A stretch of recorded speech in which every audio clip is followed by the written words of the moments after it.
again, Linda Isom here with Real Life Made Simple.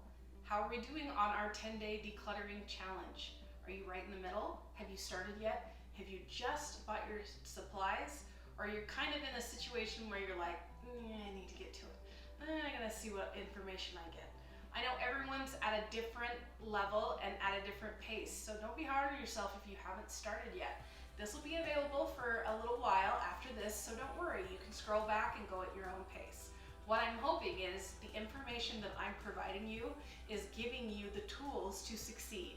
And today we're going to talk a little bit more after we have sorted all of our papers on the kitchen countertop, which is the bane of everyone's existence, including mine, if I don't keep up with it. So we're going to talk about possible scenarios of how you want to set things up in your kitchen. Come take a look. So this basically is for anyone on phase 2. If you're not on phase 2, just kind of use it as a reference. So this is a bamboo file. It's indestructible. I've had it about 10 years and I think it's also in amazing, it's in great shape.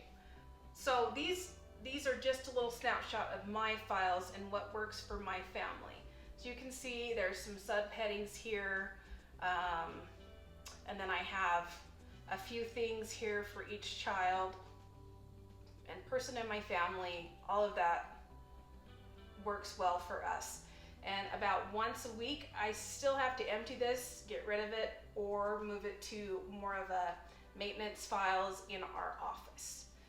So this kind of gives you an idea, is a week's worth of paper that will come and land on your kitchen counter.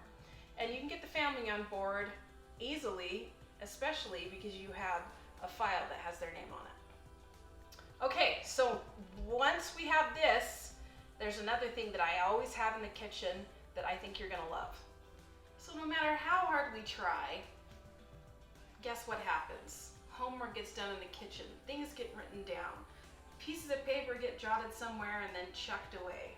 This has been my solution. It's worked really well. It's not perfect, of course I tidied it up for the shot, but I always have a pad of paper on a clipboard. We use a lot of tape, so double stick and regular tape, always a pair of scissors, always some writing utensils, and we keep this right in our kitchen so it's readily available for us always. Now, do we have to clean it out and do some maintenance? You bet. But this has worked really well. It's held up pretty well, and again, it kind of eliminates the paper because theoretically everyone's supposed to put messages here, and it works pretty well. So I've really enjoyed this. I've had it for a long time. It's something that I wouldn't mess with because it works so well.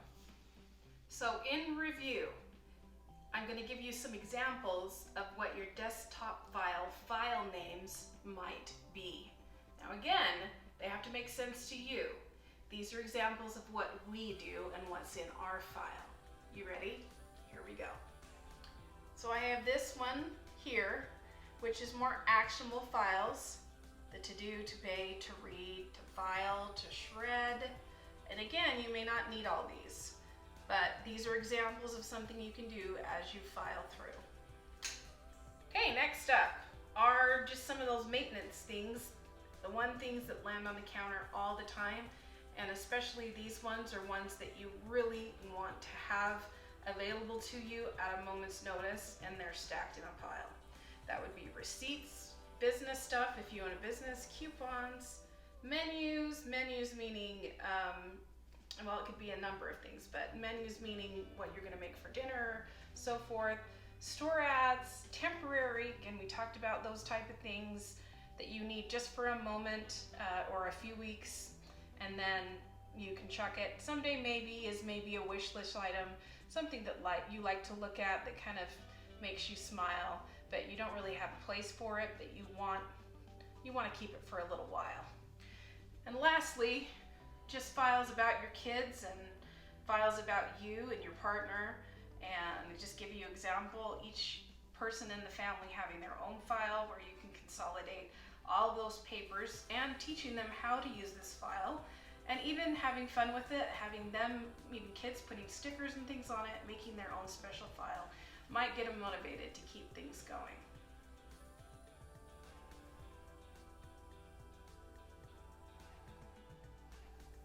All right, did everyone get that? Hopefully so, and hopefully that gives you some ideas on how to make your own desktop file. Now remember, just like anything with organization, it's going to take a little bit of maintenance to keep it up. There are times in my life and days in my life when in fact my counter is toppled up with paper. But if you have a system already in place for it to go into when you're done, it's much easier to filter through when there is a system and a place and a home for it to go into.